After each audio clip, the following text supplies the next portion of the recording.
All right. They should be able to hear us now, the masses that have come to us, and I can hear myself because I've muted myself. There we go. Have you? All good? All right, so welcome back for part 2. Try and finish it. See if we can finish it off, actually. Yes. When last we saw our intrepid band of African-American investigators placed in Harlem in the 1920s, you had attended a rent party as the band, or most of you were there as the band. Some of you were there to try and find people you could talk to build your network for your Green Book, and some of you were there just because you're part of the community. To dance, if you will. Well, I'm not sure the neo-Catholic priest was there to dance, but who knows? Okay. No, to look after. But who knows? He's probably a reasonable dancer, actually, noting I did make the point neo-Catholic priest. You saw, or rather heard, a group of individuals moving down the road. Upon sort of going, some of you going down the stairs and some of you staying upstairs and looking down, you realise that these were soldiers of some description, wearing grey uniforms, completely out of kilter with what uniforms you'd seen on American forces coming out of World War One. I remember, like, you recognise the caps with the little bands around them and all of those sorts of things. They looked quite distinctive. Some of you got involved in a gunfight with those guys and realised that they weren't stopping and it was all looking pretty awful. I got shot. You got shot. You realised there was a haunting music coming from an alleyway. And I think actually it was Atlanta and one other who I cannot remember who it was. Who came with me? Was it you, John? Answering John? John Arnsworth. Yeah, it was me. Yeah. We tried to get into the alley, but got very close to the soldiers. I think we realised that they were rotting and wounded and German. Yes. John, did you work out they were German? Because I don't think I particularly saw somebody told. Rotten Germans. You got to the alleyway, you realised that someone had been there, but they had legged it by the time you rocked up. You went looking to see if you could find a bit more. Didn't particularly find any more. The police came and we carried on down the alley as though we'd never been there. 2 sets of now police there weren't any white people with guns shooting people. We imagined that police were just all bad people. So the important thing is an initial group of police arrived who were from the local precinct who came as a response to the gunfire and the street violence. And then the Ku Klux Klan police turned up. Yeah. Look, you could refer to them as the Ku Klux Klan police. That seems a bit pejorative, but sure. I mean, let's, bell the cat. It was so. It was so, it's fair. And they overrode the local police, argued them down, and took the 2 individuals into custody that had seemed to have been the target of the German soldiers when they were walking. The ones I saved. Yes. So they are now in custody I think it's the 31st. Anyway, it doesn't matter really, but it's a precinct. It's either the 33rd. It's precinct 32, I think it was, because I think 30 is our local precinct. It was inevitable that I'd be on each side of that number. So that's where, and then you've kind of done a little bit of checking around. You have talked to Celestine, who is the sister of one of the 2 individuals who's been arrested, but also the person who runs the rent party. Oh, that's right. Javier and James were the 2 guys who were arrested. Javier Jordan and James Smithson. Oh, there you go. You've written notes. Why am I carrying on? You could just carry us through. And and you've just and you are deeply suspicious that bad things might accrue to those who've been taken away by the Ku Klux Klan police. Yes. As you have so correctly and perhaps quite fairly titled the police who turned up. Yes, they're most probably going to fall down the stairs on the way to the cells. Yeah, it is the 32nd precinct, by the way. Yeah. Sorry, you are quite correct. It is the 32nd precinct who are the people who took them aside. We've also found there's a French connection with the French officer basically died. It was Lieutenant de Marcon. Yeah, and it was specifically one who died, but also the grave of the other French officer was desecrated. Desecrated, That's right. We know that Samuel Wright's the captain. Yeah, works at the Harlem Hospital. Yes, and we also know that Fred Williams is UNIA. Yeah, so he is the band leader for the union, basically for the precursor to the sort of later sort of advancement. The Union for the Negro Advancement or something like that, I think it's in America, a big title in America. Yeah. That is correct, but you haven't gone and seen him, you just know he exists. Right, so we need to go see him then. Now, what you do know is his home, he actually lives in the same apartment building as Celestine. Oh. So he lives in the same apartment. No, but which she finds a bit surprising because he's always up for a good dance. Right. And the reason they all matter is they were all part of one unit, one platoon. That was under the command of the French. 369? That's the regiment. So they were all part of one platoon within that regiment. Ah, right, got you. Yeah, Lieutenant de Vaesen Mahon, and Jean Wolfe was the other French officer who was also killed. So you're dug up, not killed. Was already dead.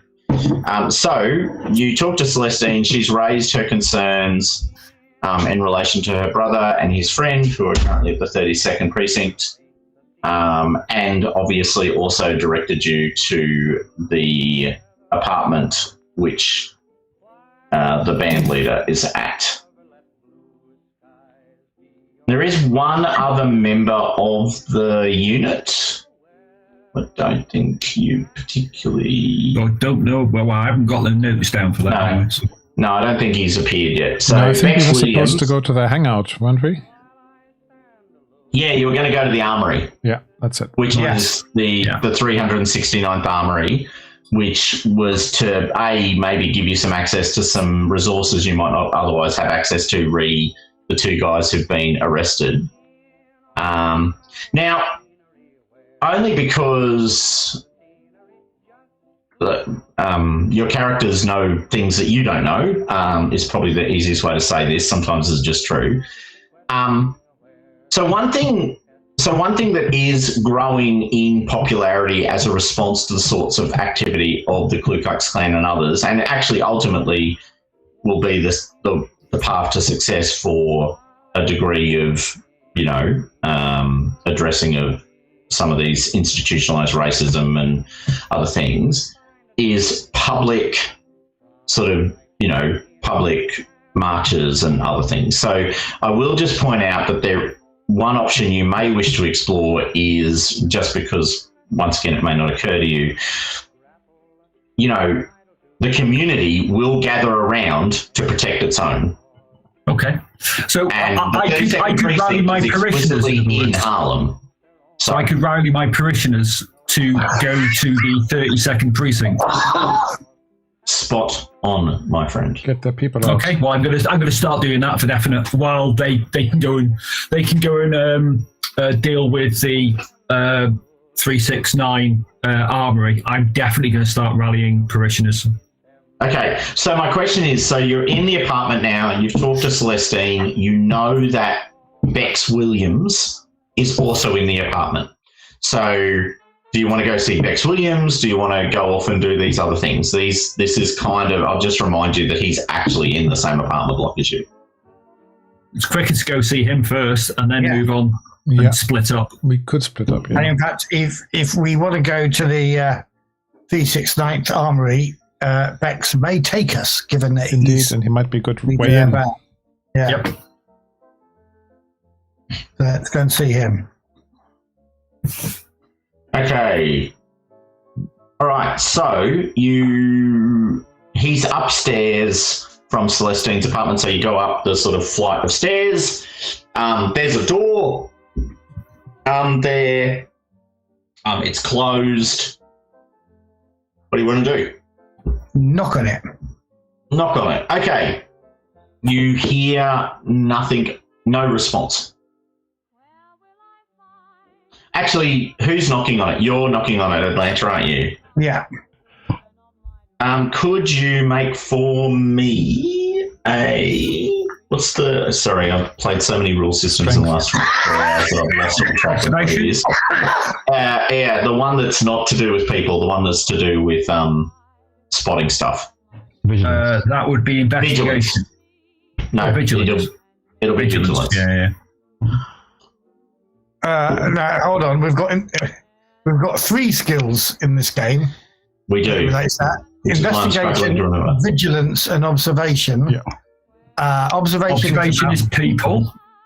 And vigilance is more about, as I remember it, I might not be wording it correctly, sort of spotting hidden attacks and things like that. Okay. And investigation is more about spotting things. So, so vigilance. Vigilance.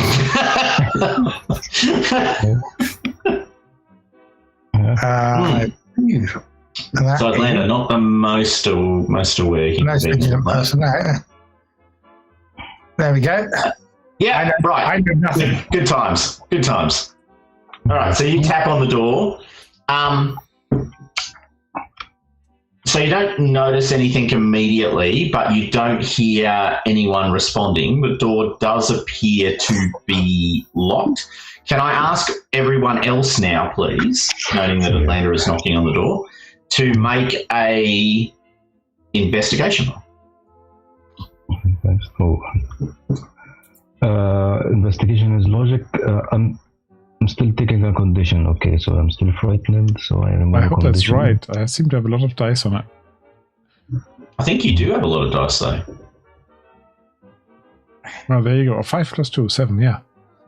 Yeah. 1 success. We didn't heal our conditions, right? You need to. Yeah, I don't have anything that auto calculates the condition, so you need to subtract if you've got a condition. So logic, okay. No. So how's that? You've double clicked, buddy. So confused. It hasn't appeared on my screen.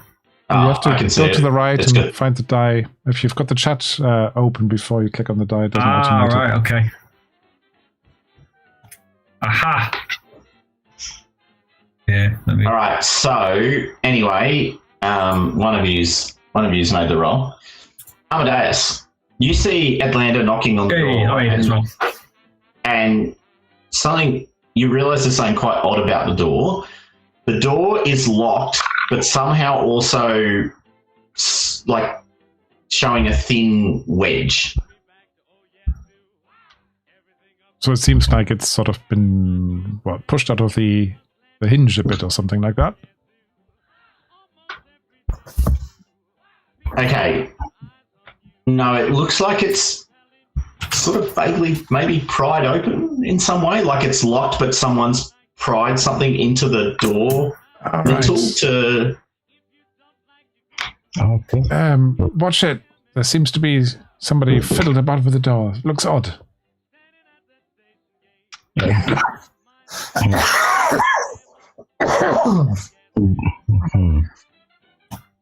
Is there any window with a stairway they can get from as in fire escape. Yeah. Fire escape ladders, yeah. So it looks like it's like being booby trapped. I didn't say that. That's sort of like somebody wedged it from the inside. Can I have an investigation on the booby trap to see if I can basically disarm it? I feel like you're all just jumping into the statement. I can't quite picture what you're saying. That's the thing. Somebody wedged it. Yeah. So, like from the inside, from the outside. Are you saying, this is player to GM here, not character? Are you saying somebody appears to have taken a crowbar or something to attempt to open it, hasn't done so? No, it's like something is currently wedged into the door and is holding it slightly away from the lintel of the door. So someone slammed the door shut. So imagine you put a small wedge of wood or something in the door and then you slam the door closed and force it locked.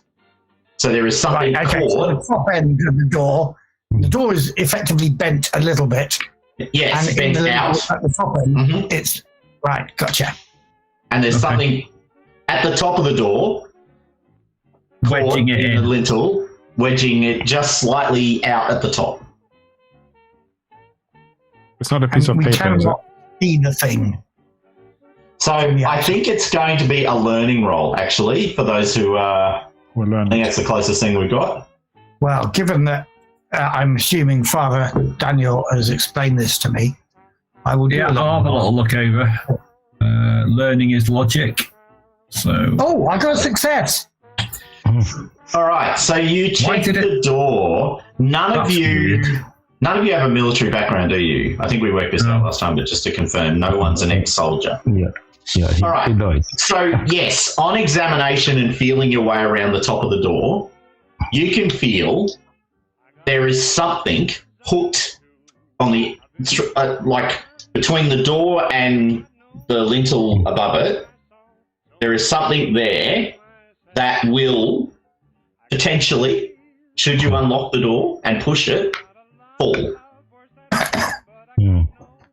So you're right, Father. It's a booby trap, like you said. Is it just something that's put there in case somebody opens the door? I've read things in the papers about it. So I'm just going to shout for him. Actually, Father Legba, noting that you probably have read this in newspapers, where you've read accounts of something similar to this is in, because you're a member of the local community, you've read stories written by members of the 369th about their time in France and what they saw and did.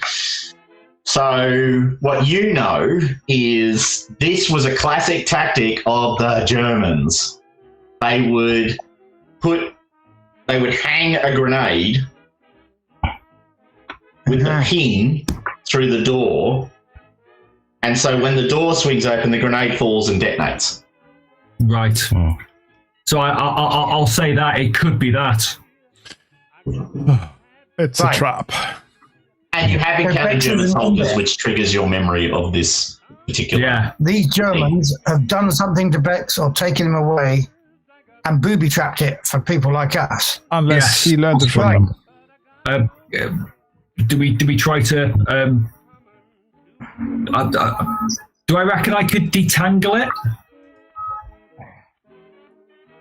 As in disarm it? Unfortunately, your first approach is probably the safest, which is assuming that the window isn't booby trapped. Go through the window. The door completely is the same method. Yeah. Okay. Because there's no way to get to the booby trap from this side of the door without opening the door. Yeah, no worries. Right. So I wouldn't call myself a second story man, but I've done. I may have passing familiarity with breaking and entering. All right, so you go down the stairs, get into the fire escape, and progress your way up. Okay, so coming through the window is actually safe because it's a window, so you can see everything around it. It's a small-ish apartment, which is not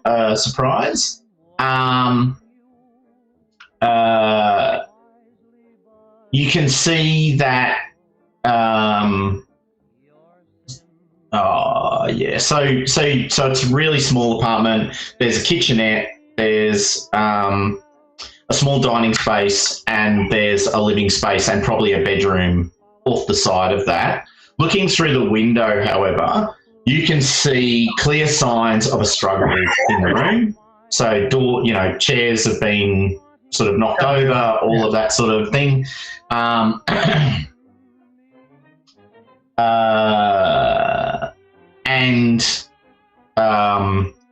the window itself is probably smashed. It's smashed through the violence. Glass on the outside or inside? Yeah, fair question. So the glass is inside. Smashed from the outside. So somebody smashed their way through this window. Yeah. Did they smash the glass and slide the sash up? No, they've just gone straight through. They've smashed the glass and just gone straight through. As a matter of fact, everyone can make an investigation roll at this point, re-noting glass and likelihood of leaving stuff behind. Blood. Or other things. Oh, wow. Uniform. Legba's on a run. Yeah. All right. Actually, everyone but Arnsworth. Obviously feeling it. Wakey. What about this? And Arnsworth's like, what? So caught on the glass is some sort of sticky, black, viscous substance. I naturally step away. Is that from like tar? Everybody's up on the balcony. Sort of, yeah. It's not me on my own. My assumption is everyone has trooped up the stairs with you. Yeah. So I'm going to let somebody else look at that because that's tar. There's been sticky shit before. Can I look at it with my scientific hat on? This is true. Both Amadeus and Ants and Atlanta have previously encountered black viscous stuff. But that was a person. Yeah. Or was it? Anyway, whatever. What was left of a person? Yeah, that's where you got into the burning of buildings. That explicitly was what created the burning of buildings scenario for one of you. Yeah. Now passed away, I should actually. Not passed away. True that. Murdered by the state. There was a man who, yes, there was a moment of fear and then fire. I just killed a couple of men to get out of the building long before it was burning. So it's the same black stuff, is it? No, I'm not saying that. It's just you have a passing familiarity with black viscous materials. Can I have a closer look at it without touching it? You can. And matter of fact, you can make a medicine roll. Oh. So many dice. So a few successes? No. Nope. I'm just wondering, I do have a medicine bag, don't I? Yeah, it's not really a medicine bag scenario. Okay. It's more recognizing what you're seeing rather than... It's black goo. Rather than sort of using your medical equipment. I think it's called Gaska goo. Yeah. I am running Heart of Darkness right now. All right, did you get any successes? No. All right, awesome. Okay, it's black goo and it doesn't fit any known profile that you can imagine. It's kind of a viscous, tarry, sort of black material. It's not the same as the material you have had previous experience with. It is different. The one thing you do note is it seems to be in the process of degradation, like it's actually degrading, like it's becoming sort of dusty and fine, like it's grainy, breaking down in some way. Right. Can I see anybody in distress in there? You cannot, but I think Atlanta was about to go through the window, so we should probably... Was Atlanta about to go through the window? I'm going to invite somebody else to go through the window now because I'm not... Oh, are you? Right. If somebody could reach through, undo the latches and shift the whole frame up, then we could all get in with no danger of getting infected with black glue. Assuming it's a sash window. Assuming it's a sachet. No, it is because it's tied straight to the fire escape. You're meant to be able to get out through the window and onto the fire escape. So it's absolutely not. He does knock your camera. I've just knocked my camera. Don't worry about me. So yes, you can. Lift So it up, that's fine. since you're in front looking at the glue, could you just reach up and undo those latches? Yeah. Okay. So you reach around, you unlatch the window, and you push it up. All right, who's going in first? I will go first. Awesome, thank you, John. Okay, John, you step through the window space. The first thing that assails you, now that you're particularly in the room, is the smell of copper and iron. Copper and iron. Somebody shot. I mean, of course. That's like copper and iron, isn't it? And a lot of blood. Oh, and a lot of blood. Oh. Be careful, guys. There is a blood on the floor. I'd be looking. Can you see the door from where we are? Not clearly, but once John's in the room, he can pretty much sort of draw a straight line to it. So sure enough, hanging from the back of the door is a long stick with a round kind of canister Potato masher at the base. Yeah, it's a potato masher grenade. So it's a classic World War I, World War II German era grenade.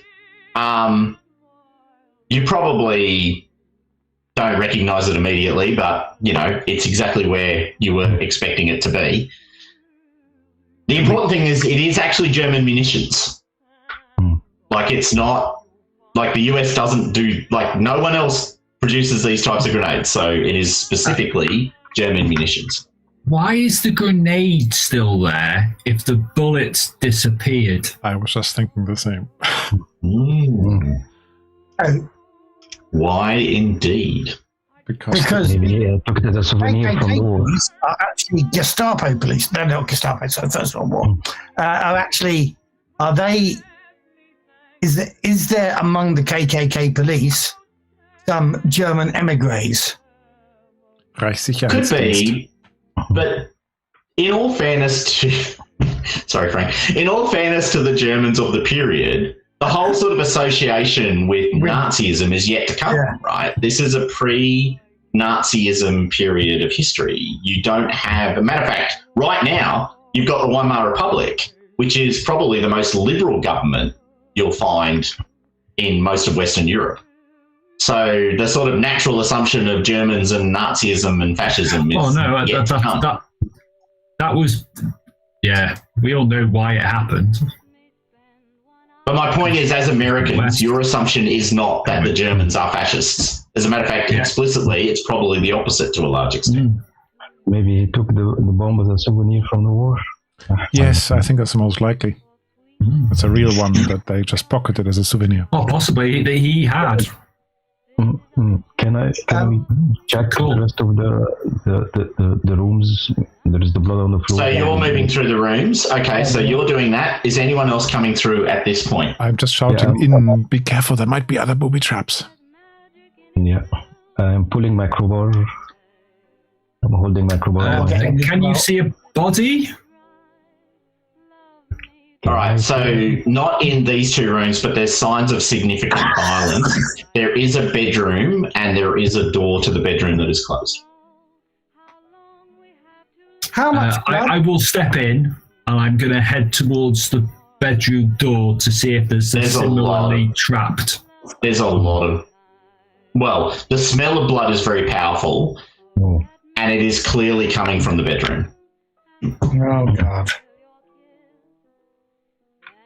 Okay, the door is locked, right? No, it's just an internal door, so it's just a... I don't know. I mean, closed, okay, so... Yes, closed, yeah. But you know what you're looking for, so I can assure you there is no weird thing going on at the top of the door that's pressuring it out or any of that sort of thing. Yeah, I'll open it slowly. Okay. When you open it slowly, the first thing that hits you is the incredibly powerful... It's even more powerful now than it was previously. can I get a fear roll from you, please, when This is you the smell. fully open the door? No. When he's fully opened the door, so he's pushing it open, he gets hit by the smell, and then he sees what he sees. Right. Can I get a fear roll? So I will need to do that as well, I'm guessing. Yes. You So need what's to fear? So you roll logic or empathy, your decision. Yeah, And I am trying. And it is a fear 2 effect. Ooh, So we've got to make 2 rolls then. You need 2 successes to take no conditions. Yeah. Oh, I got 1. And, Okay, you take 1. and I need to remove 1 from my fright because I'm frightened before, so I need to get 2 successes on my 2 dice. What? You can do it, John. Well, yes. One success. Well, you got 1, so you know. Yeah. You know. All right. So when you swing the door open, what you see laying sort of on the bed is an horribly twisted and broken body. Like someone has been twisted and broken. More than one person. It's 2 people on the bed. Both African American is probably the first thing that you can make out of the bodies. That's pretty obvious. They've been horribly bent and broken. They're twisted and malformed and sort of broken. Horribly tortured, maybe. It's all pretty awful, and it's not natural. And so when you see it, you both take a condition. Frightened. Noting the fear effect. Your choice. What condition that is? Frightened for Father Legba, frightened for John Arnsworth. That makes complete sense. Yeah, I'm already frightened. So I should point out, by the way, I didn't mention this, but when you were moving through the room, what you did see is a whole, like, the room's actually got a whole stack of books. Like this guy, the person who lived in the room in the apartment Bex, collected and read a whole bunch of books on electronics and radio sort of stuff to do with frequencies and other things. So there's an entire bookcase effectively of this type of material also here, and journal articles lying across the sort of kitchen table where he's obviously been reading that material as well. Yeah, taking a second condition, so I'm frightened and angry. Was he a radio man? He was a radio man. That was actually his job in the 369th, which I think you already knew, but in case you didn't, he is. Yeah. Can we able to recognize one of them? Maybe we seen him before, or if they are beyond the recognition. Him and his wife. Do I recognise my parishioners?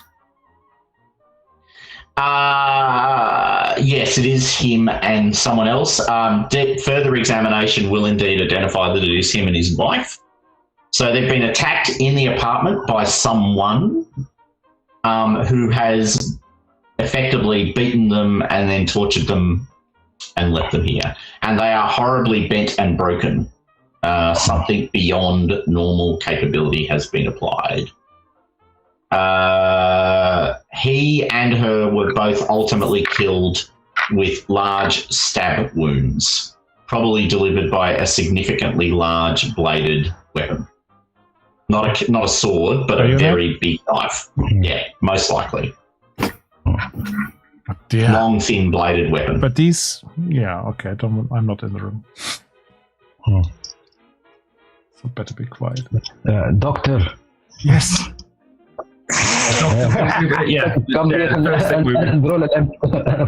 Actually, yeah. So if you bring the doctor in, he gets to roll a fear effect. Yes. Good. I will say though that because you're probably a little bit forewarned, it's only 1, not 2, because it's less of a shock.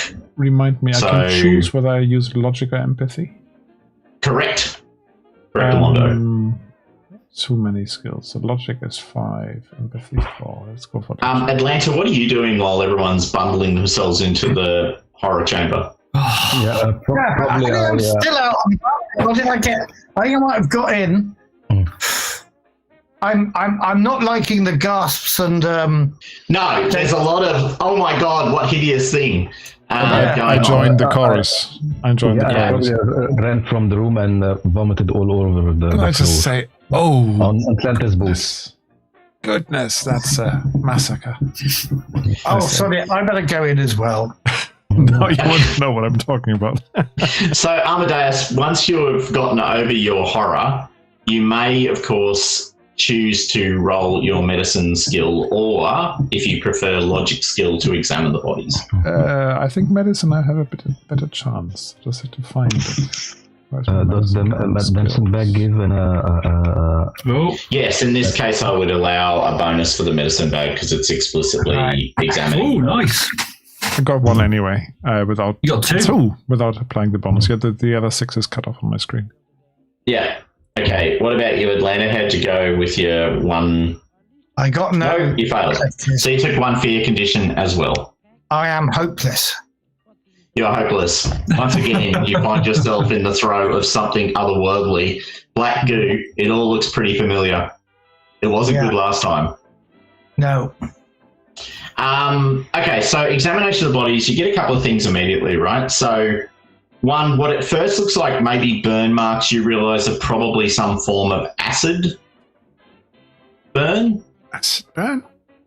Yeah, so they've been tortured with some sort of acid burn. Like, this actually does remind you a lot of what you saw a year ago. Because actually, that person was, or that thing, whatever it was that you gunned down and then burnt to death, also was doing sort of acidy type stuff. However, this doesn't have the same characteristics. A, they were actually killed with a knife, so the other guy was actually literally burning people to death with acid. This guy seems to have, whatever's happened here, it's been used to torture them, but the actual death blow was delivered with a good old-fashioned bayonet. What happened to Bex and his wife? The other thing you notice on the bodies is there's a whole stack of blonde hairs, which are, it's fair to say, not theirs. Long or short blonde hairs? Short. Like they've been ripped out? Are you sure there aren't any Nazis in Germany? Yes. Hasn't been invented yet. As much as I hate to use the word, there are pre-Nazis in Germany. Actually, what year are we in? Sorry? What year are we in again? Remind me, 20? It's around 1923, 24. So yes, there are certain things happening in Munich. You've got the early rumblings. Yeah. Certain groups are forming. But yeah, short blonde hair, and the thing you note about the hair is it's very not fine. Thin? Coarse. It's very fragile, like brittle, like it's not in great condition. The hair is actually not in great condition. So it could have come off from one of those half-rotten people. Could have. Yeah, but they disappeared into smoke, mate. Yeah, but then maybe they came back out of the everything smoke. that was associated with them disappeared into smoke as well. Yeah. Like the bullets. To remind you of your own point from slightly earlier. Guys, this is beyond the ken of science here. There is no... How many successes did you get with your medicine roll? Sorry? 2. Yeah, I think that's fair. So you have read, probably it's reasonably recent material, about people suffering exposure to radiation. Yeah, I read the story about the poor Marie Curie. Yeah, and this kind of condition with the hair is very similar to some of the material you've read. But surely not here. Where would that happen? What are you muttering about? Oh, there's this recent science discovery about radiation and how it can actually destroy the cellular structure of your body, including your hair. And this is the sort of thing they were describing in those articles. Is there anything of that sort in here? That's the thing. You can't see it. You can't smell it. It's just there. If you stand there for a while, we can watch your hair and see what happens. But I mean, so Sorry, This guy was a radio man. You're talking about radioactive things. Is there some? Has he got some keepsake from the war? Maybe that. I don't think it's the same but sort of his radio. hair hasn't fallen out. Good point. All right, so are you checking the room for? Well, not just this room, but the kitchen table is full of a whole bunch of scribbled notes and other material. Like he was obviously working on something. Let's have a look. Is anybody good with the tech to look at through the stuff on the I'll shelves? look through all that sort of type stuff while they're dealing with the bodies. Yeah. Okay, so What are we going to do, John? Because we can't help here. learning, Daniel. Learning? Okay. Should we disentangle these bodies and Got the condition. I wouldn't touch them. I wouldn't touch them. We should give them a proper burial, but I don't know how. We should call the cops, I guess. After we finish, we can call the cops anonymously. Oh, call the cops. Right, okay. Push it. Once we're out of here, maybe. Yeah, I'm gonna push it. I'm gonna become angry and push. Yay! Yay! Should we end? Who says pushing doesn't work? Not me. Yes, that's not me. You're well done. All right. You can take another mental condition, however, because I've done it already. Right. Okay. Sweet. Angry. Okay. So you guys are all. So while you're all out there, you're reading through the notes. So it's pretty obvious that Bex was really so something happened while they were in the forests in France. There was a period of time when there was they got involved in this skirmish with this bunch of Germans. There's all these notes about it. And what he realised, what Bex realised, was at the same time there was a whole bunch of interference in radio communication. And he was really interested in that, right? So he's this electrical engineer. He's a bit of a genius. So he's gone down this road of trying to work out what that was all about. So that's why all of this stuff lives in his room. He's been trying to work this out. He has drawn a link between radiation and interference in the radio signal. See, Doctor? You were right. You were right. So he has gone down this path of saying, well, I know what frequencies the radios were operating on, and I think it was some sort of radioactive thing that occurred.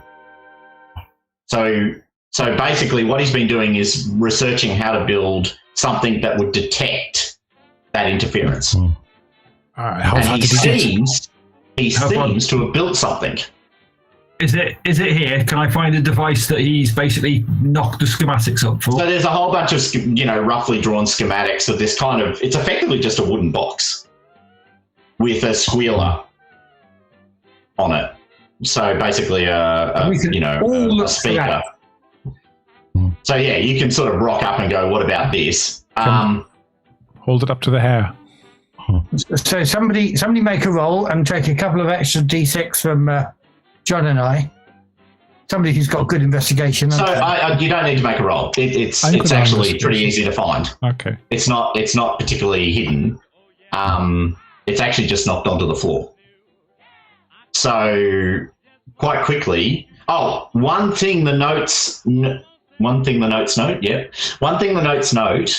is once he had developed the device, it was actually detecting radiation of the type that he was expecting on the frequencies. Where? On him. Doc. I may not be very smart, but You're very smart.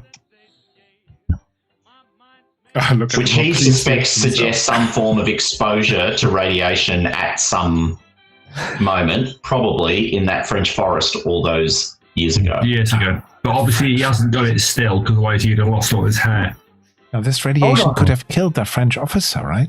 well, to a lower degree. Let's has this box got a switch? Yeah, effectively it's basically a squealer. So what happens is you turn it on, and the closer you get, the louder the sound. Okay, so turn it on, go over the two bodies. There does not appear to be any detectable radiation on the bodies. Okay. The hair? On the black goo, the goo and the hair.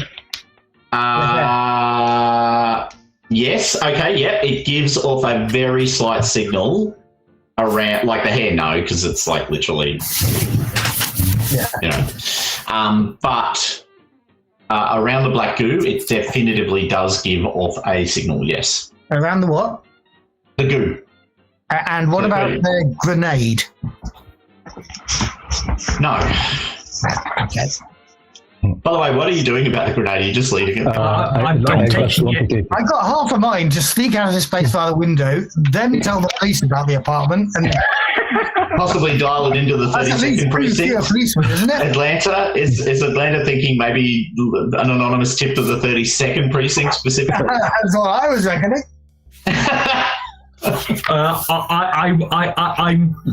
I'm while they're going around with the box, I'll go and take the bomb apart.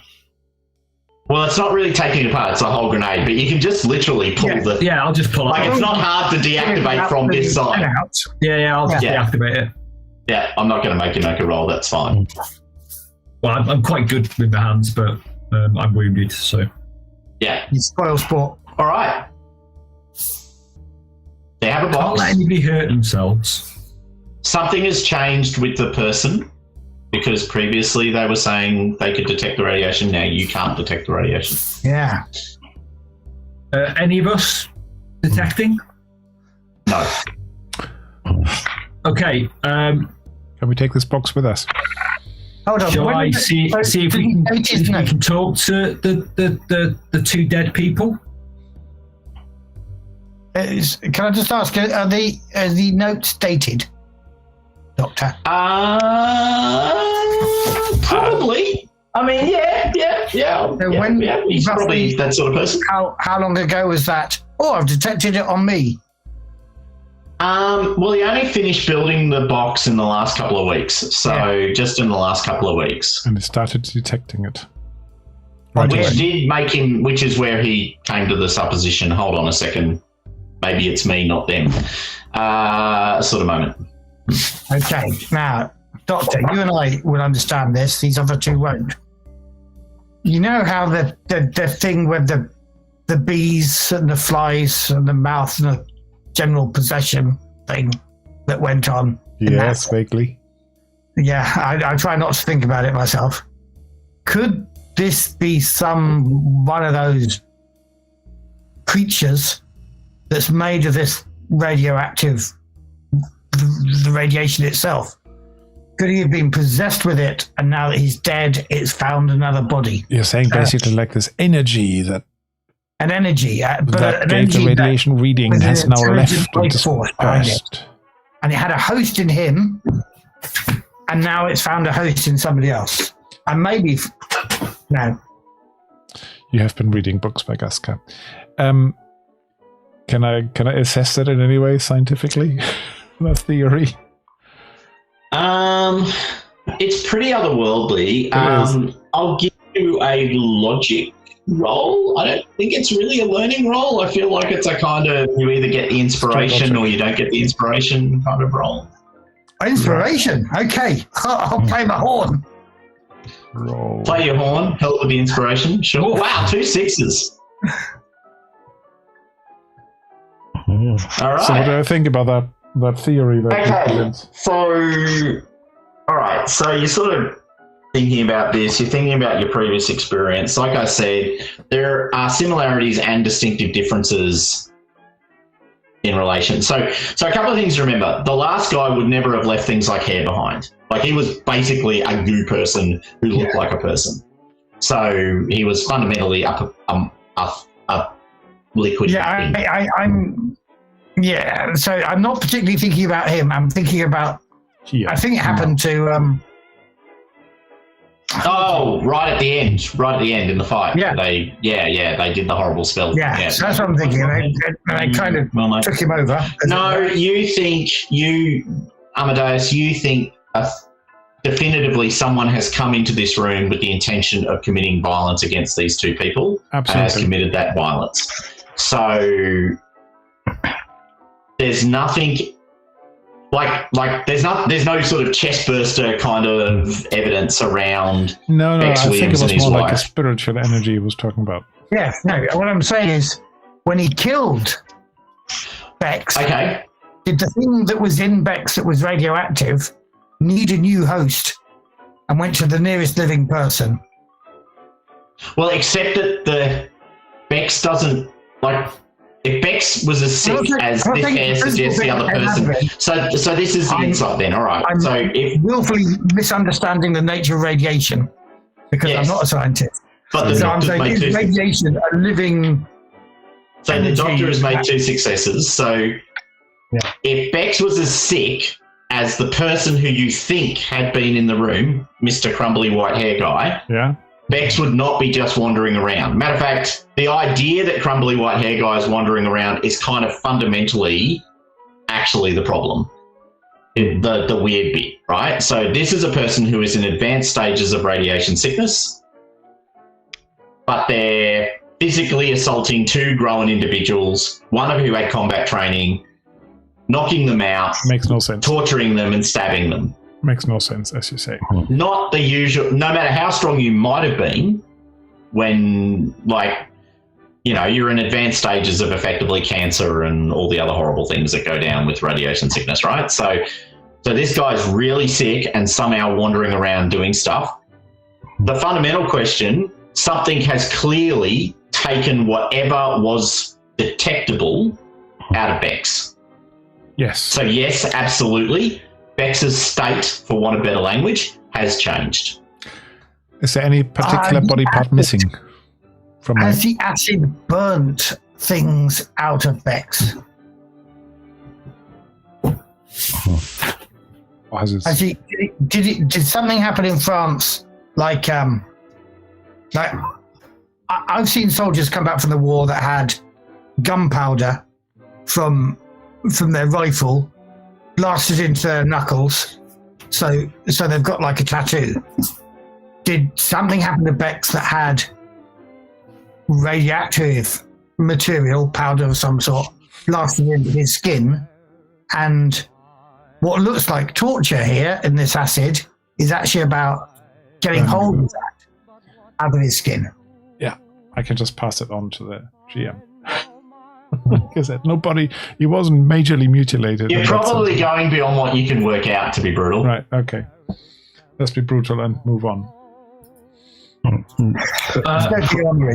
While they've been talking, Father Legwell, I've been basically playing with my rosary to hopefully calm my nerves and not be so are you angry. going to do the spiritual thing? And then I'm thinking of doing the. So I'm going to use my memento to get rid of one of my mental conditions. Okay, do That's that. a good idea. Which is frightened, so I'm still angry. And then I'm going to basically get my holy water and Marisha mask out, and I'm going to basically try to talk to the dead bodies to see exactly what happened. This is So going you to see be the awesome. Catholic priest pull out this kind of African sort of mask with all the sort of accoutrements, and then place it on, and then also get their rosary and, and a holy little, water.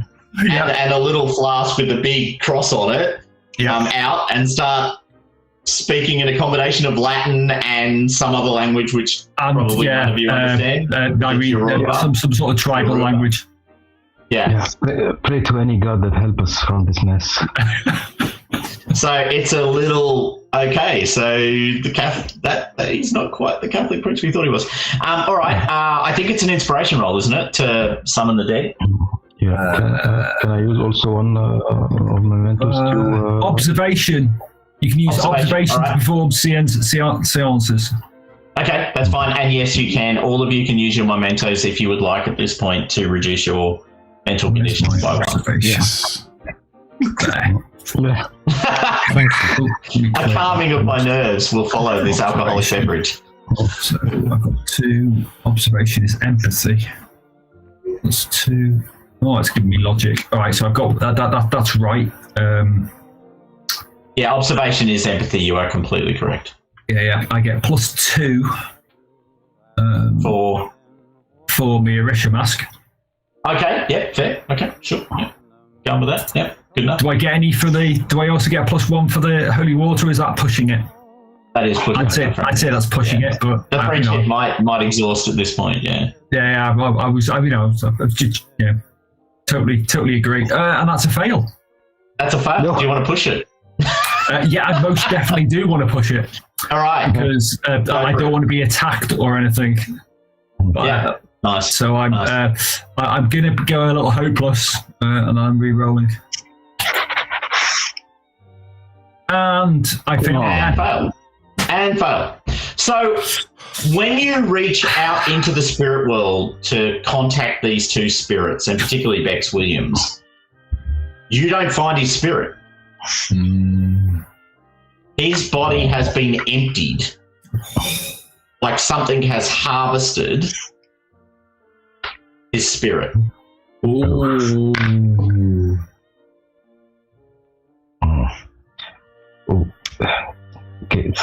Okay. So you learned something from that expenditure. Yeah. I did.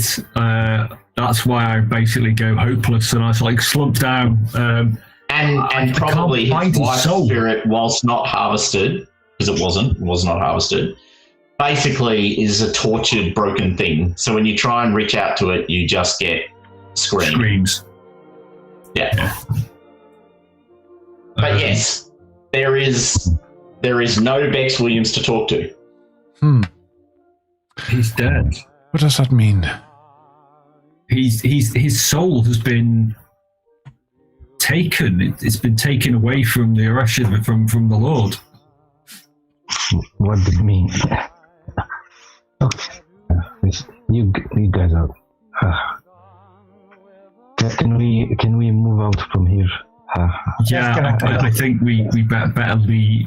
Well, do we call the authorities? No, let's go to the armory and discuss it with them. They need a proper burial, these guys. Even though I will perform last rites on them anyway. Okay. I thought that's what you were doing with your weird mask. So just to remind you, you have a whole bunch of options now, but I'll just go through them. I think armor is fine, but just to remind you, so there's the captain at the Harlem Hospital. There's the raising of the crowd to sort of. I'm raising the crowd to get together to do the thing. There's going to the armory to talk to the armory about additional resources and the history of the 369th. There's now the squealer box, which apparently will detect the radiation. I think that's it. Yeah, that sounds like it. Yep. We're going to need another session, aren't we? 100% true. Before we leave through the pool of blood, can we see any footsteps that other prints? Oh, actually, all right, yeah, he's not the most careful human being on the planet, let's put it that way. Yes, I think that's legit. Big footsteps. Heavy duty, kind of boots, probably of military origin, that sort of, big heavy leather, marching booty type boot or similar. It was a big person in this room. Like, those are big feet. Where it leads to the window, or? Yeah. Okay. Well, yeah. From the window and out to the window back again, right? Yeah, and then you probably lose it because, walking on metal and outside and other things. And then back again. So, what do you guys want to do? Do you want to? Well, I guess one question is: do you want to split up a bit at this point? Not normally best decision, but completely valid in this particular circumstance. Yeah, I'm happy to go off and start assembling the crowd. If enabling you to focus on everyone else. So what else would we be focusing on? The hospital, the captain in hospital, and the armory?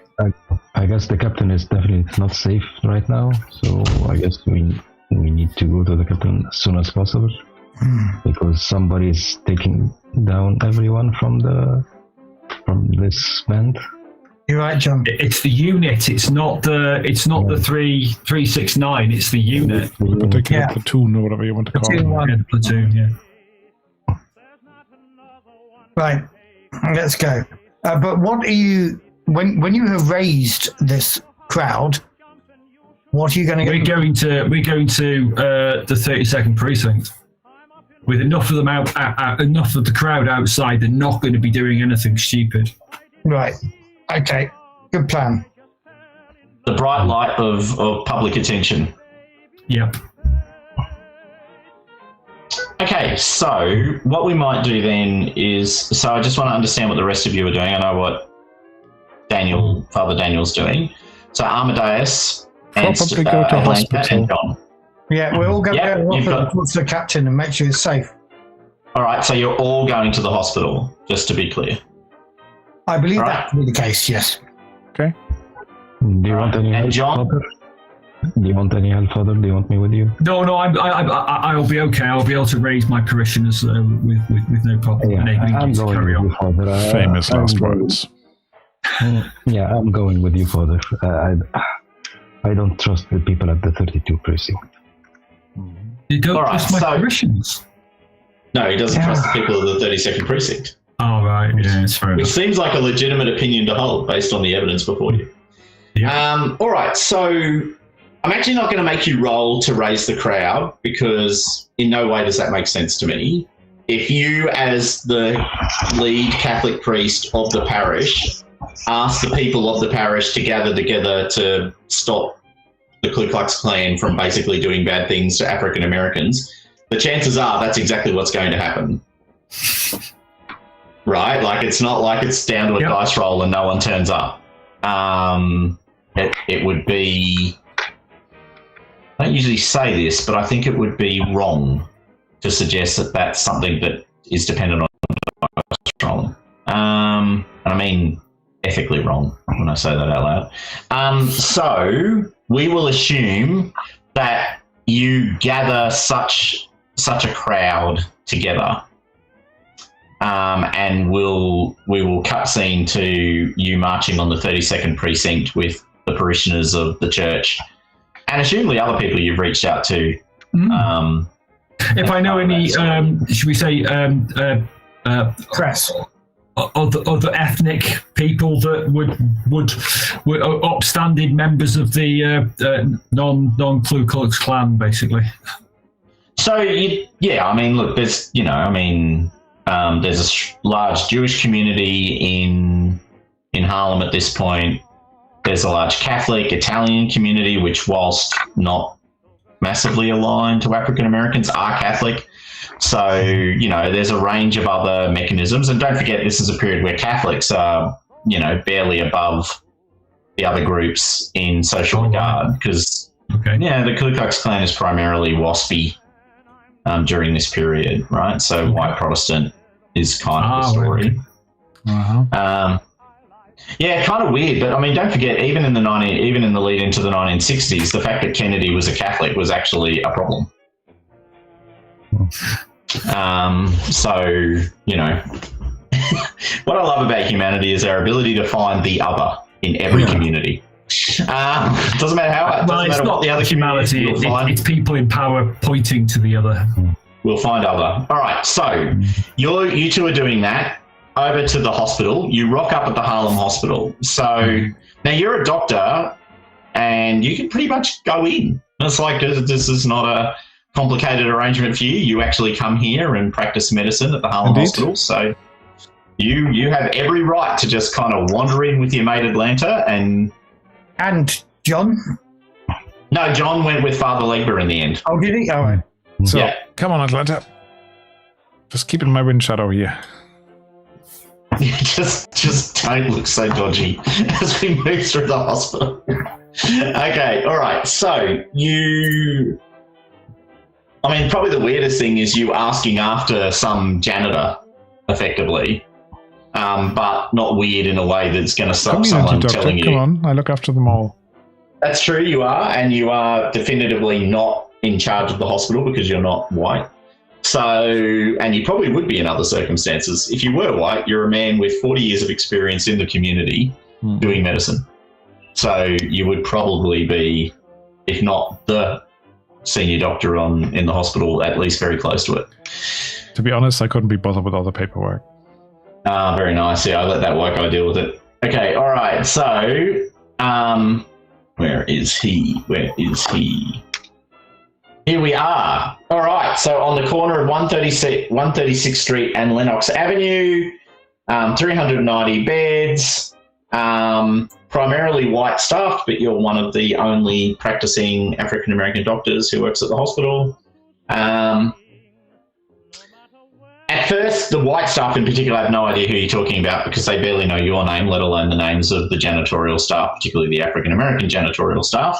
However, with a bit of, sort of running around, you are able to locate Samuel Wright, who operates out of a sort of custodian, that's the term, isn't it? That's what they call them in America. Custodian sort of office at the bottom of the building. Okay. So he's in there. There's somewhat heavier built, biggish guy, still really fit, clearly pretty healthy looking.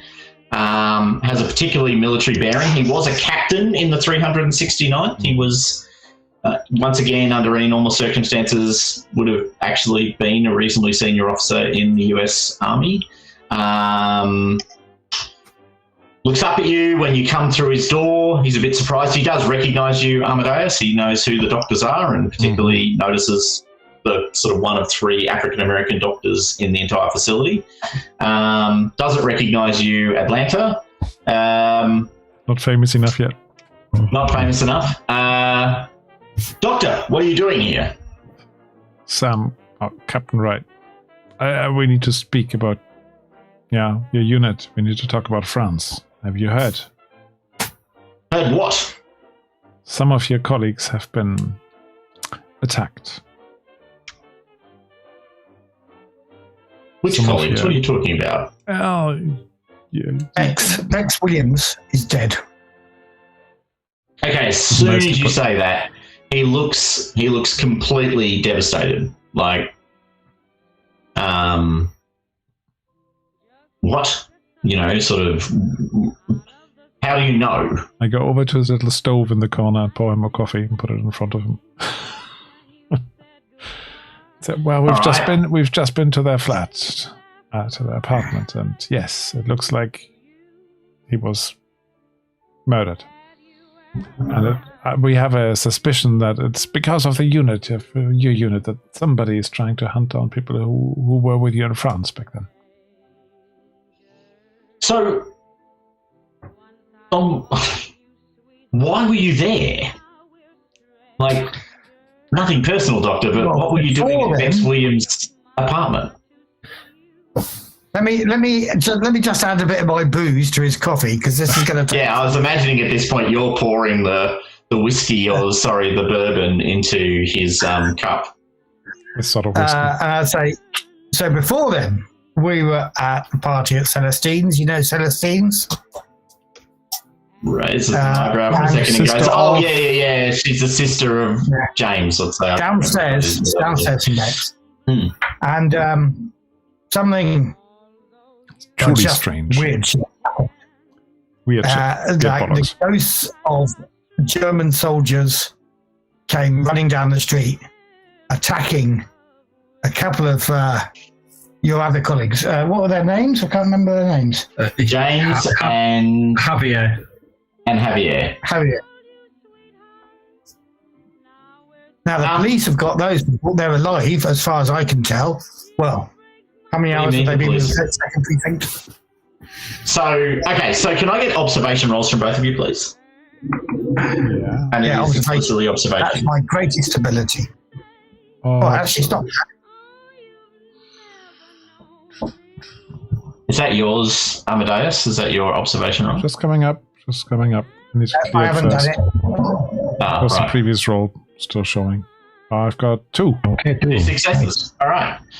And you got nothing, Anston. Better clean it right away. Oblivious to all this nonsense. Oblivious to all this human stuff. Okay, so hold on. My observation is wrong. So I only rolled 3 dice, and that's an empathy one, isn't it? it is. And that should be. You have a condition, I guess. I think I'm forgetting to fix the sheet. I've got to remember to go and fix it. I think the observation Is pointing at logic. is pointing at empathy instead of logic, or it's pointing at No, logic it's meant to be instead of pointing. empathy. It's meant to be pointing at empathy. Yes, pointing I'm at still oblivious to it. I probably meant that I've got a die too many, but Weirdness of the story that I'm Whatever. not particularly seeing his reaction.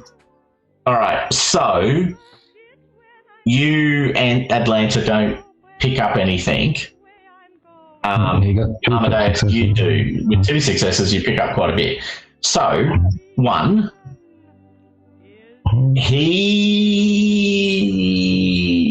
I mean, first of all, his immediate reaction to what you're saying is anger. So he's clearly furious. Not necessarily at you, furious at the world perhaps, but furious all the same. The second thing is, when you start talking about ghosts and weird shit, he doesn't react the same way you expect people to react. like He keeps it pretty well under control. he's sort of normalized. This is a man who might have some passing familiarity and or experience with weird things. Because he doesn't give the whole, what are you on look. Like, he sort of accepts the information as information rather than as proof that you are mad. Right. So I might just say to him, so you know what we're talking about? Of course he doesn't know what we're talking about, I say to you, because I'm totally oblivious. You've to that. completely missed it. I just sort of hold a finger. Wave it off. He looks at you for a second and says,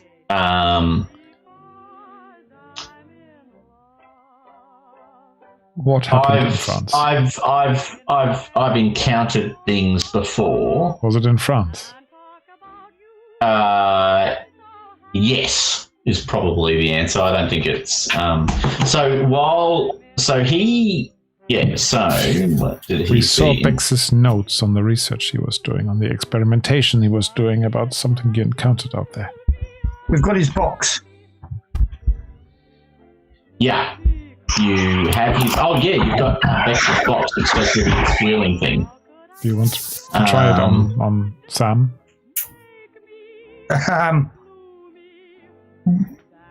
Point the box at Sam. Point the box at Sam. Okay, yeah. Sam. Do you mind if we... Squeals. This Try is just something. going to make a noise, Sam. It's not a weapon, I say. Really. So as soon as you point it at him, it squeals. So whatever it seems to be that Bex was trying to detect, you seem to have it within you. What happened in France, Sam? So, all right. So, while we were in Balliol Wood, which is the wood they fought this battle on the behalf of the French, was part of a general. It was part of the general sort of advance that eventually broke the back of the German army. They encountered something completely unnatural. A small number of Germans doing something. He doesn't really know what it was. Like, he doesn't have some sort of deep understanding of what he saw. But there was this weird glow and energy. Him and the rest of Phoenix Platoon, sorry, which is comprised of the 2 Frenchmen who were the leaders of the platoon, himself, James and Javier, Bex, probably 2 other people who died during the fight, and 1 other guy. Where is he? No. Come on, where are you? Oh, maybe I've gone past it. I have gone past it. Ralph Bleacher. No, that's them. Oh, okay, all right. Okay, all right. No, Phoenix I'm Platoon, struggling. Ralph Bleacher. Phoenix Platoon. There's one other guy whose name will come back to me in a sec. But actually, we can probably cut him out. He doesn't actually tell you anything you don't already know now. these Germans were doing something. There was a German officer and a couple of other people. When we encountered them, we opened fire. There was this bright burst of green energy, which sort of washed over all of us. The two of the Germans escaped. This really big, beefy kind of German dude, probably like a German, like the classic. Yes, well, yes, I think so. He was wearing a hat and a helmet, but yeah, looked very German. We just have a lot of German watches, you know that. Welcome to our little raid here from Couch Sessions RPG, who are a very, very nice sort of That's right. Group of mainly playing around the table, but sometimes playing online people. So good to see you here. So there were two Germans. They escaped. Big guy, small guy. Small guy was the officer. Big guy was the sergeant. This bright green energy sort of washed over us. There was some horrible screaming sound. We don't know what that was about. And then they escaped. They built some device that was destroyed. And Bex has constantly pointed out that when they were near them, there was all this interference in the radios and other things. Which is when you went near the people, near the device? Near the device initially. Like that's so this device they were carrying. Yeah. Was destroyed and that released the green light? Yeah, pretty much. Yeah. So the light washed over you. Do you remember being hit by anything like shrapnel? Not specifically, no. Do you mind if I just point this at different parts of your body and see? Sure, he says with a degree of doubt. Okay, so it squeals when it's pointing at him, and I have no idea, but I have this theory that something was burned out of Bex, taken from him. Something physical was taken from him. So I imagine there might be specific points of intensity. Yeah, so I'm sort of getting the tube at the front really close up to the body and going down his arms, down his legs, across his body, getting him to turn around if he has the patience for it. Do the same. Does it squeal more in any particular place? It does not. Okay. But it's squealing all the time. Mm-hmm. It's not loud like you're on top of a... Yeah. But it's definitely detecting, yeah. Okay. Now, bang goes my theory. I'll leave the science up to you, Doctor. To be honest, I'm not quite sure what to say. You were exposed to this energy, and have you been healthy since? Has it done anything bad to your body? Has it burned you? I haven't. I haven't experienced anything. Yeah, he doesn't report any particular medical condition or concerns. I'm just wondering, something like this big beefy chap you were describing might have been hunting down the people who were there in the forest with you at the time, all those years ago. Okay, sorry, there was one thing I should mention because it's going to be quite important and I missed in the read of the battle of the fight. There was the sergeant, the German sergeant, was playing some sort of music. No, like a windy bagpipey kind of thing. Hurdy-gurdy. That's a windy violin thing, not a bagpipe. And since we have a German speaker and I'm about to massacre German, Hummerliedchen? Hummerlenchen? Hummel. Yeah, Can you type it out somewhere? Then I can actually. Yeah, no, that's probably better. Yeah, okay. Well, I'll do the pronunciation. I will just point out. Apparently, I do a pretty decent Spanish pronunciation. Yeah. For an Australian. Yeah. Okay. We're not talking about Spain, are we? I know. They're so Hummelchen. A Hummelchen, which is a little bumblebee. A Hummelchen. Okay. Well, that doesn't help us, but that's what they've called it in the module. Okay, let me research this. It's some sort of bagpipes when I saw the picture. Hummelchen. It could be a little bit of back, but yeah, it is a small Hummelchen or Hummelchen. Yes, like that, and it's got a windy thing, so it's sort of it plays. Windy? So you blow into it, but it sort of also has a sort of a windy sort of wheel. So it is a bit like a German small pipes. Was that the music that they heard? Just Paul asking the question. Yeah, but is that the instrument that we heard? I mean, we don't know what it sounds like. But somebody remember when those German soldiers came, was playing an instrument in the alley. They were. Yeah, it was music. Was it a bagpipe? And it was some sort of weird ethereal music droney thing that you heard. And insofar, if you choose to enter into that conversation with him, then the answer is yes, broadly speaking, it sounds like a similar sound. Oh dear. So, presents, they are here. Probably hum the sound a bit, being a musician. So, yeah.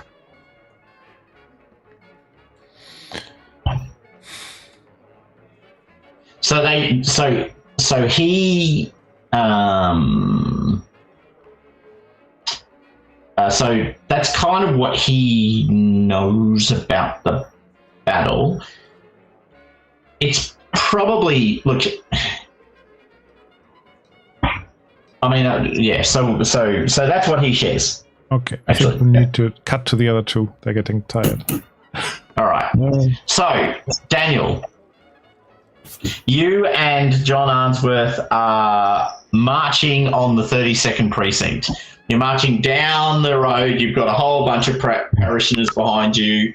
You're approaching the 32nd precinct. Obviously, you can see policemen sort of filing out of the building as they become aware of your near arrival.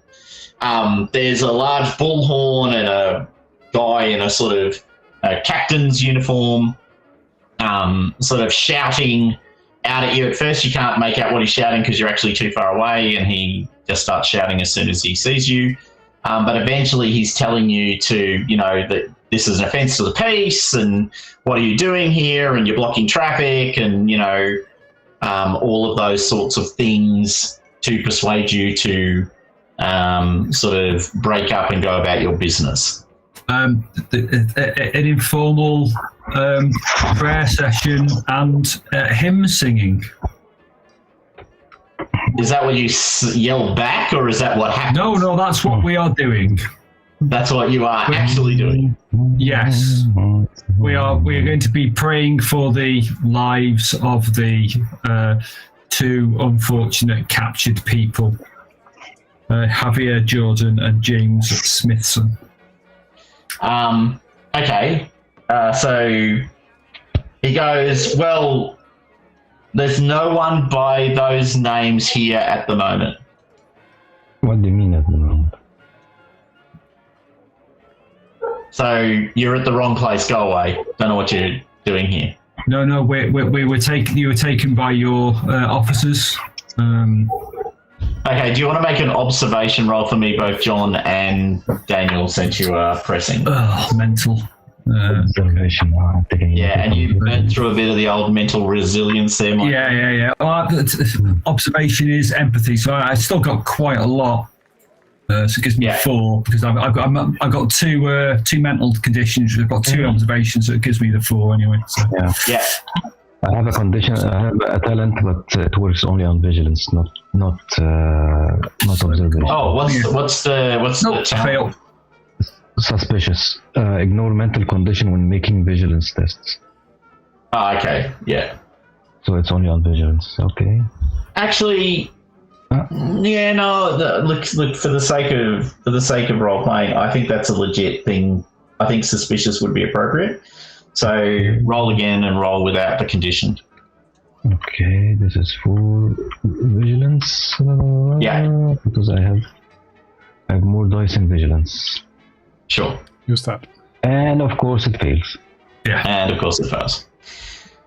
All right. You can't tell whether he's lying or telling the truth. but it's his starting position. Gambit. Yeah. But, I'm just going to say, well, we know your officers brought them here. I took the names down of the officers, and I'll state what they were called. Yep. Okay. There's a car number as well, which I wrote down. Yeah, you were quite the annoying person, weren't you? Yeah, so I was writing that's that. his job. That's He right. specializes in being annoying. You had one job, and you did it. All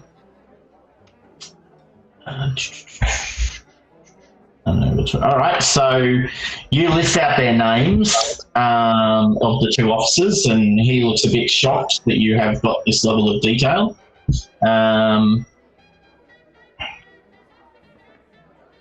Look, I don't know what you're talking about, effectively. They've, I mean, look, I'll have to go back and have a look and see whether they were brought in overnight. Well, as members of my parish, I have a requirement to ensure that they are safe, in your good care, and my other parishioners are here wanting to know that they are safe in your excellent care as well. Okay, I'll let you make a manipulation roll with a bonus of 2 dice for the crowd. Okay. How many people are there now in the streets? There's probably a couple of hundred. Just clear that. Wow. Like, it's a pretty religious period. Like, everyone goes to church And everybody knows of Father some Daniel. description.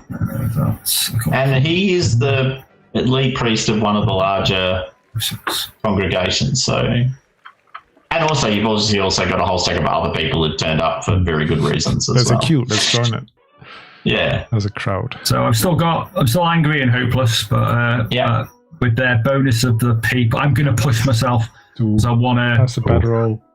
I'm going to be frightened because I'm frightened for their safety, their lives and safety. Yeah. And I will re-roll.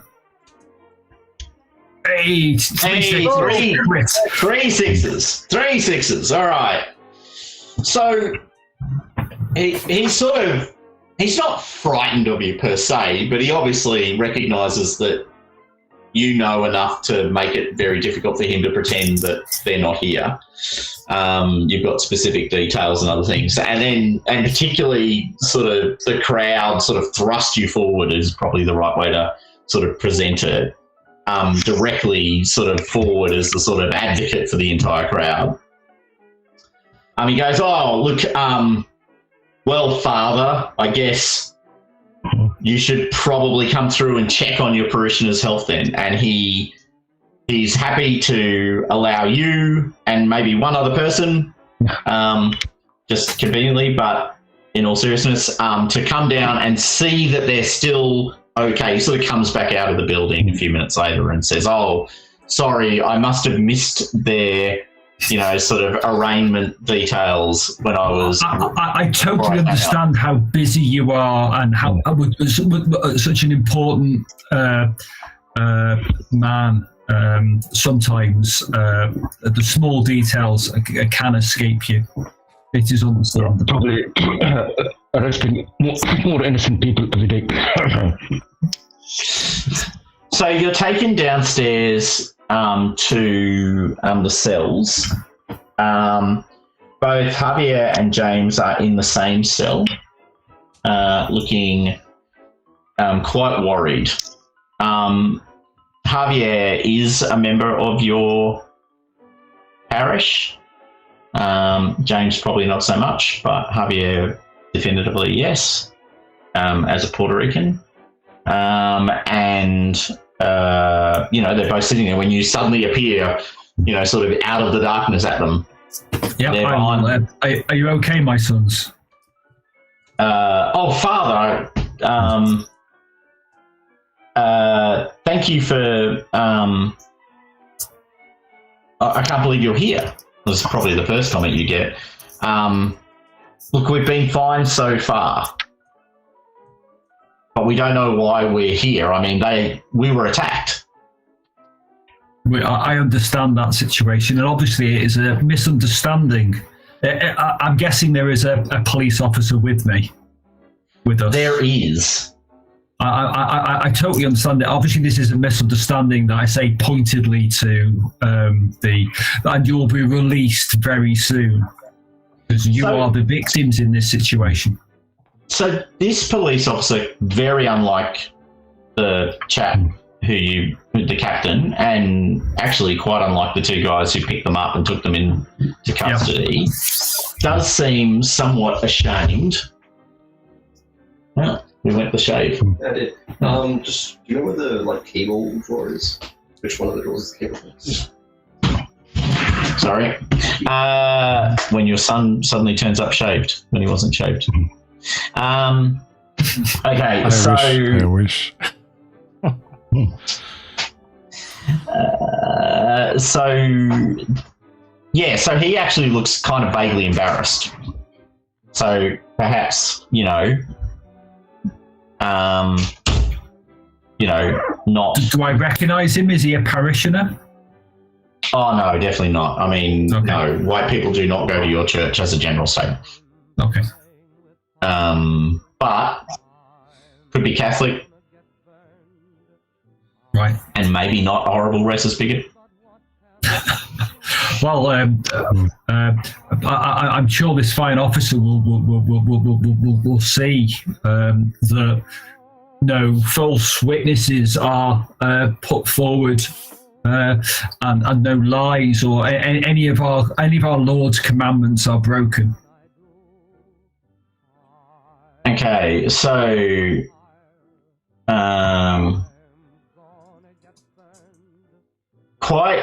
so you start talking to them. They're very emphatic that it wasn't their fault. They just went out onto the street and suddenly people started shooting at them. I was there. So what the hell? So the officer's name next to you is, what's his name? Grierson? Yeah, Grierson. That would be it. Grison. So Officer Grierson is the officer who is with you. For your awareness, the captain's name is Jeremiah Burton. So it's Captain Jeremiah Burton.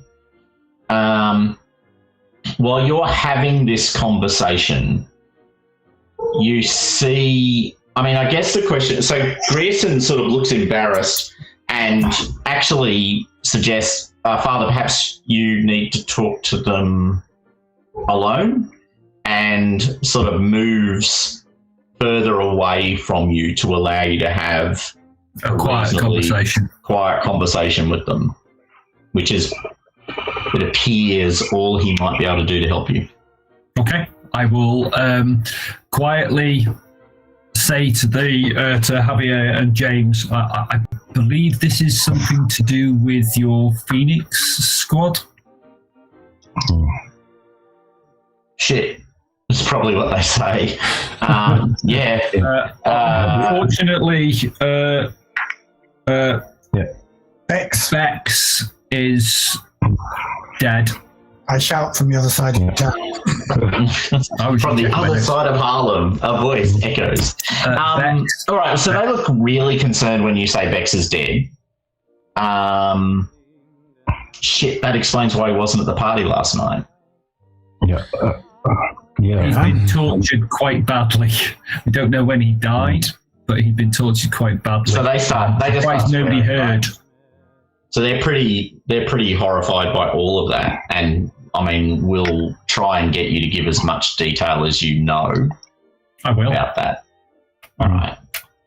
So, just because you were listening in, so they understand far less of what went down in France than right. So they're way less there was weird magical shit going on, and way more. We were just we encountered this bunch of Germans doing something with poison gas, and we put a stop to it. Is probably how they perceive it. Okay. it was pretty close to the end of the war, and they knew that the Germans were doing lots of weird shit. The one thing they both recognise, though, and they find really odd, is the one thing they remember from the attack at Bailey Wood that they linked to this event was the sound. Music. So, in particular, James Smithson can almost explicitly replicate the sound. Because he plays the harmonica. So a sort of high-pitched, sort of squeal, sort of sound. And sort of makes that point that it sounded very similar to a harmonica in both circumstances. And yes, they heard it in both. Can you remember anything after the party when you would completely entrance? Can you remember anything? How would you get to the street? No, they remember hearing them. They remember being at the party, listening to music. Then they heard this sound, which drew them towards it. And they just basically went where the sound asked them to go. They don't actually know why, even. But it was a sound they'd heard before, which is their link back to the battle to the wood, the battle in the wood.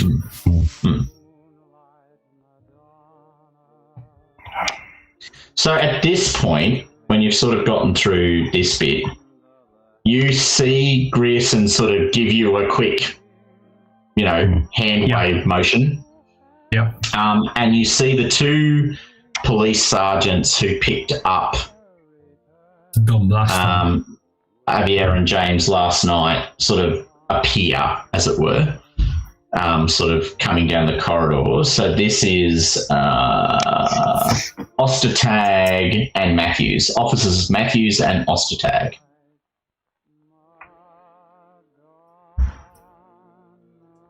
And they look at Grierson and go, "Hey, you're meant to be next to them. What the hell?" And use inappropriate language, as I explained last time. I won't be duplicating, but they use all of that language in their reference to both to yourself, father, and to the people in the cell. Explicitly racist language. Mm-hmm. Going out of their way to say it. Yeah, this guy again.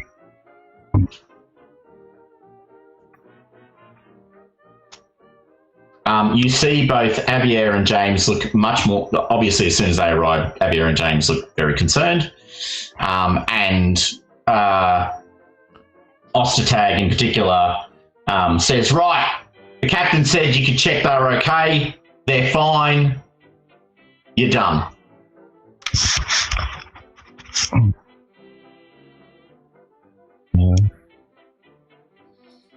What have you charged these two individuals with? Because as far as I'm concerned, and from what I witnessed, they were the victims and not the perpetrators of any crime. Make a learning roll for me, please. No, actually, sorry, they have to answer. Sorry, my apologies. Then you can make a learning roll. They list a whole bunch of minor offences, like, an affray to disrupt the peace and vagrancy. Like, they just rattle off a bunch of stuff that's all very minor, and in your experience is frequently used by the police just to put people in jail. Because the evidence base is pretty low, right? Like, I accuse you of vagrancy. What's the evidence base? I literally turn up and decide you were a vagrant. Right. And afraid to the peace, I decided you were an afraid of the peace. Do I have a lawyer in my parishioners outside? Because I definitely would have tried to get one. Let's say yes. I mean, it seems pretty likely that you will have acquired said capability. Yeah. I said, well, I have Thomas Browning is outside and ready to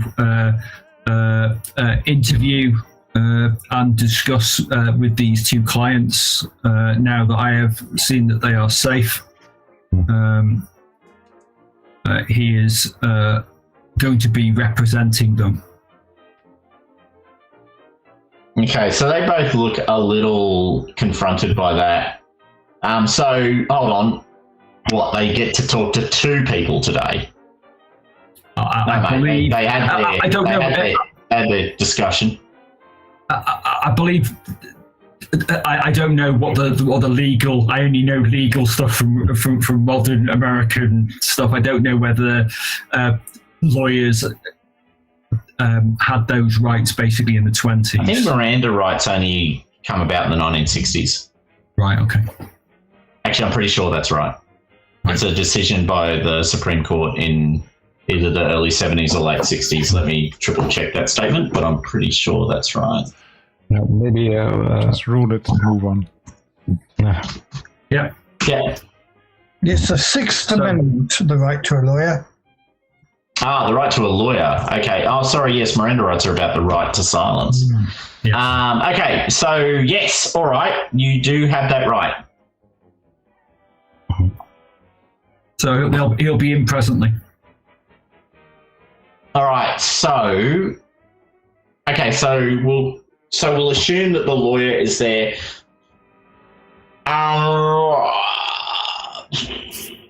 Do you want to make? I mean, you've kind of got to make a roll on behalf of the lawyer. So let's just assume that the lawyer's got 7 dice. Okay. Mohammed, do you want to make it? Because I've been making a few rolls. Yeah. Okay, let's see. 1, 2, 3, 4, 5, 6, 7. And of course, it will be... That's only 6 dice. You only rolled 6 dice. Roll 1 extra. Okay.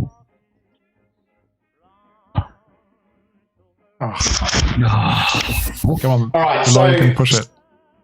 The lawyer can push it. Do you want the lawyer to push it? Go on, I'll give you a push. Give me a push. Come on. Yeah, sure. Okay. You're doing all the right things. 2, 3, 4, 5, 6. Okay. This is when 7. the riot starts. 7. Okay, all right. You got 1 success. Okay, all right. So actually, you know what? You're able to get them out. All right, because in effect,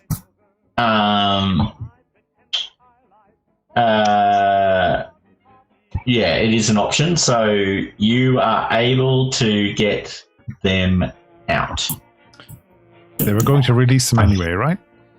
That's right. They're only holding them to continue their investigations. It was never their expectation. Although I will just ask, could you both make, so this is John and Father Legbo, could you both make, vigilance checks for me, please, as you are leaving before the lawyer arrives? I get no dice on vigilance because it's a mental. Right. And you're a bit broken. You always get 1. I got three mental conditions. Hey, John.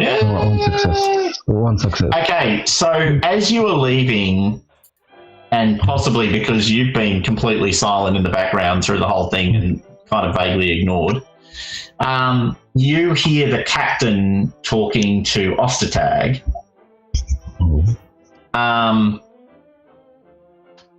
All right. And this is before the lawyer gets them out, right? So not quite what actually is going to happen because you've broken that. But the captain says, all right, so it's arranged for tonight. We'll take them out the back and sort this out the old way. And Ostertag is like, yep, absolutely. But your lawyer argues effectively to get them released. I'm conscious that we're probably, you guys are probably shattered. So we'll just finish on this note. When they are freed, the one thing that both John Arnsworth and Father Legba realise is for the first time in a good long while, as they're released, you note that the very white, very entitled, very racist captain of the 32nd Precinct looks scared. Good. I was a second from using the bomb, Father. The bomb. this hand grenade that I've been packing all this time. It's like, okay. All right, cool. We'll run, obviously, another session. It will actually just be one other session, so you've actually what you said last triggered... time. No, this time you've actually triggered the captain, as in both captains, actually. Anyway, 3 captains, potentially. But either way, because the thing that you guys know, which the other 2 will find out, is Wright, Captain Wright. Mm-hmm. He's actually the sort of person who's just going to go and, like, he's angry. He's going to sort it. And he kind of has a vague idea of what he's dealing with. So he explicitly now will go off and do something that will trigger a direct response. Awesome. All right. Well, all right. Thank you very much again, Thomas. Very, very enjoyable. I like that scene of having your whole parishioner, your parish basically all coming out with pitchforks or without pitchforks. It's a priest superpower. I like that scene. And it's in the module as an option. And I don't know. I legitimately just don't feel that in that scenario should come down to a dice roll. Yeah, fair enough. Particularly, given this is a Cthulhu, actually, so, dice rolls in Cthulhu tend to failure. Yeah, exactly.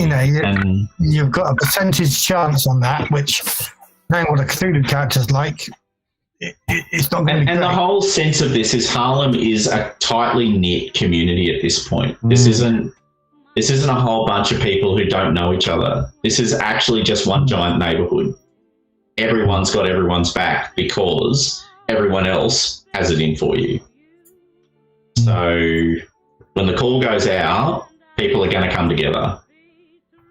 Because that's the story of Harlem in this period, right? It's this incredibly tightly knit sort of Renaissance African American community. So anyway, that was my logic. I'm sticking with it. It was all good. Thank you very much, gentlemen. Look forward to another session. Hopefully, yes.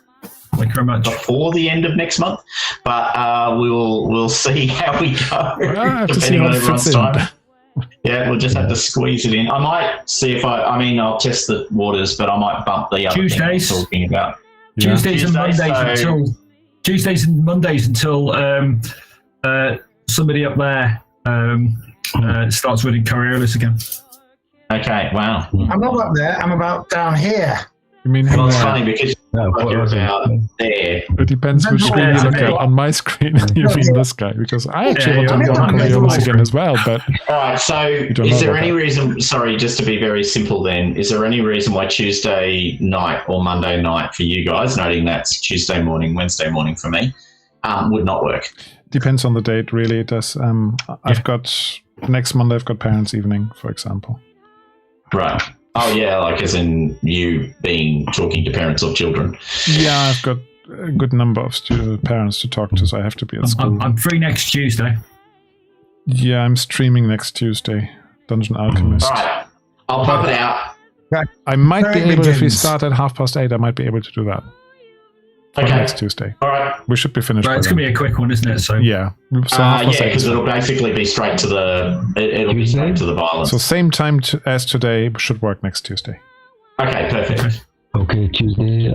When we're playing the Hollows. Okay, the Hollows is not there. Okay. Well, in the meantime, I just say thank you for everybody who was watching our stream. We had a nice little influx from couch sessions and some familiar faces. Really good to see you all. Cool.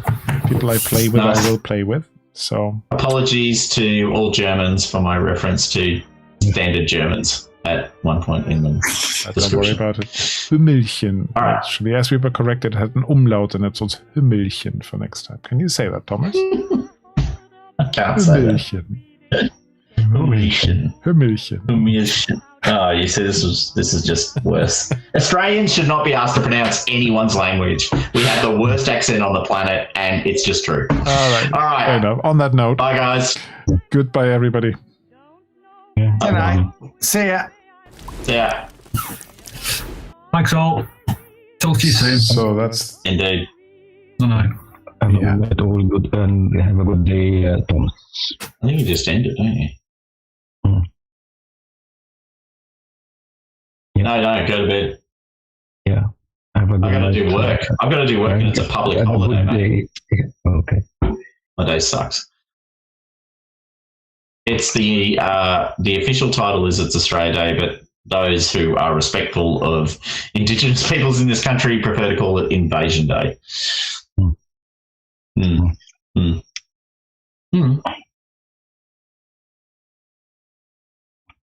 Yes. No, it's nationwide. There's a whole website dedicated to rating the sausages that every Australian has access. I mean, I'm not making this up in some ways. Like, there is the Democracy Sausage website where people go on and determine whether their sausage is of a high quality.